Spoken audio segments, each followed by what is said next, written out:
Hey everyone, it's Elizabeth Groshar, licensed real estate instructor and broker owner of EDG Realty and EDG Realty Refer in Sarasota, Florida. Thank you so much for joining us for another episode of I Got My Real Estate License, Now What? Last week I covered how to do your showings, so today I'm going to cover what to do after your showings have gone so well that you have gone under contract. You did your showings, submitted your offer, and it was accepted by the seller. Now what? First thing to do when you go under contract is to send your fully executed contract to all parties. The fully executed contract is the signed agreement that has been signed and initialed on all pages and all changes. And the date that you receive it back with the last initial or signature will be the executed date, and your dates in the contract going forward will be based off of that. Once you get the signed contract back from your listing agent, you're going to go ahead and get an email ready and send it to the buyer.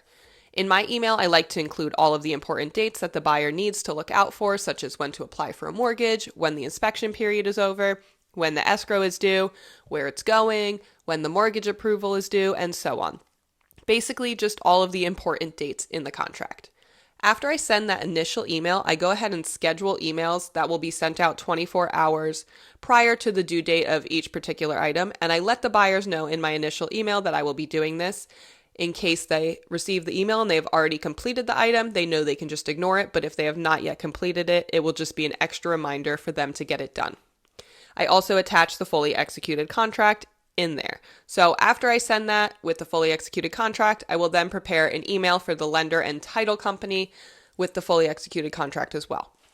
When I send the contract to the lender, I'm just going to include it in an email and say something along the lines of, we're officially under contract, please see attached. If you have any questions, please let me know. The title company's information is below.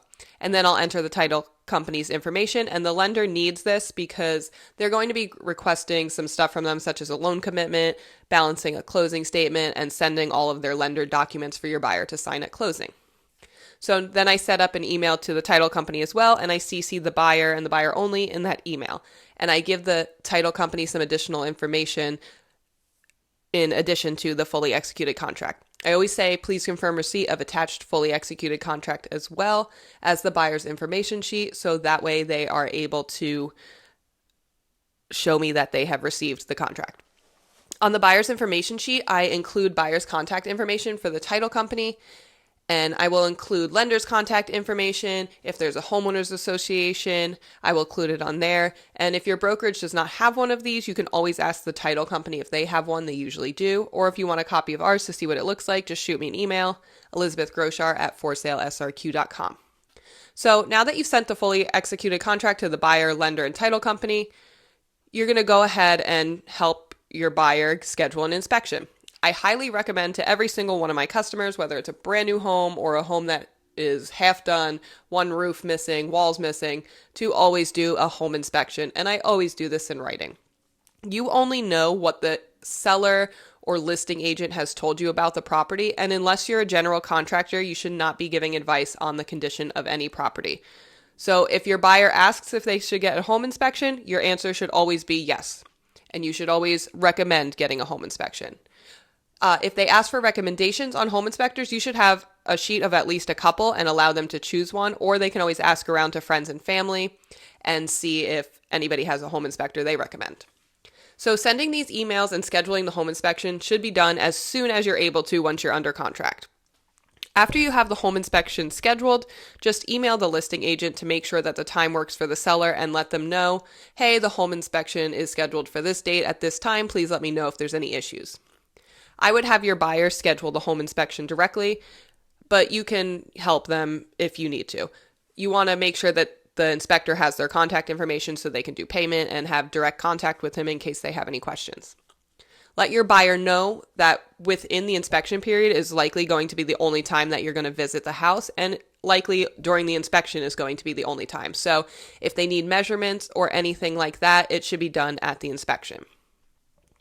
So that we have our home inspection scheduled and we're still on the subject of home inspections, I'm going to jump around a little bit and just say, once you have your home inspection done, and if there's any repair requests or anything like that, it's going to be done in writing to the listing agent. And in Florida at least, there's a form you can use called a buyer repair request form. and you just send it over there. If the seller accepts it, great. If not, you might have to go back and forth a little bit and just see where you can come to an agreement. So now that we have the home inspection stuff out of the way, you're going to want to make sure you have a little bit of information on the escrow deposit and where it's going, because that's usually the next thing. It's usually due within 3 days of the contract being executed. So the buyer will need to drop off either a check to the title company or a wire. If you did not choose the company, then it's likely it's on the first page of the contract. And in this day and age, most title companies do just prefer the wire. So you'll have to have your buyer reach out to the title company directly to get the wiring instructions, because you want to make sure they know sometimes wire fraud is a thing. So once they get the wiring instructions, call the number that is on the contract and confirm that the wiring instructions are correct before sending their deposit. Once the title company receives their wire, you should get a verification of deposit, and you'll just need to add that to your file, and this deposit will show up as a credit on the closing statement to the buyer. If you do not see the listing agent CC'd on the email of the deposit, make sure to send them the confirmation as well. The next important date that usually comes up is when the buyer should apply for their loan, and that's usually within 5 days of the executed contract. Your buyer should already know that they need to do this based off your initial email that you sent them. So you want to just double check with the lender a couple days before it's due and make sure that they're either in the process or they're getting ready to do it. And you're also going to want to check in with the lender weekly just to see if there's anything that they either need from you, the buyer, or someone else that you can maybe help get for them. Next time you'll speak to the lender is going to be when you have to have your clear to close or appraisal. Typically, that's usually around the same day within the 30-day mark after the contract is executed. And typically, everything is due by then. So you want to make sure you're checking in with your lender to be in compliance with the contract, and you should also be keeping the listing agent informed as well as you go. During all these times, you're going to want to make sure to keep in constant communication with the buyer, giving them updates on everything that is going on or anything that is needed. If you have the email templates like I spoke about in the beginning, you should be fairly ready and easy to do. It should just be a very easy process, but some people do prefer phone calls or texting, and you can adjust yourself accordingly. Once you have the clear to close from the lender, or if it's a cash purchase, at least a week before, you're going to want to reach out to the buyer and schedule the closing with them and the title company. Once you have your closing scheduled, you can also schedule a walkthrough of the property to make sure it's in the same condition as when you went under contract. I like to schedule my walkthroughs the day before, if possible, just in case any issues arise. Then you still have some time to fix them. After you do the walkthrough, you can let the listing agent know, as well as the title company, that the walkthrough has been completed and the closing is scheduled for tomorrow at 10 a.m.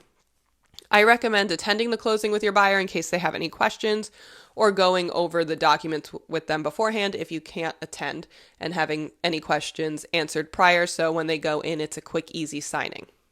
So to sum everything up, basically you just need to be in constant communication with the buyer, the title company, the lender, and the listing agent throughout the closing, and it should run fairly smoothly. And then if there are any bumps in the road, they will be dealt with in a proper, timely manner, and everybody will be kept informed along the way. By doing this, you'll create positive professional relationships with everyone you do business with, which will likely lead to referrals in the future. So those are the basics of how to get from offer accepted to closing as a buyer's agent. Obviously, sometimes there are additional items that come up, such as HOA applications and stuff like that. So always check with your broker beforehand and before doing anything to make sure that you're following not only the code of ethics, but their policy and procedures manual as well. So thank you so much for listening to another episode of I Got My Real Estate License, Now What? I'm Elizabeth Groshar, licensed real estate instructor and broker owner of EDG Realty and EDG Realty Refer in Sarasota, Florida. Thanks so much for listening. Go out there and get your offers accepted. Have a great week.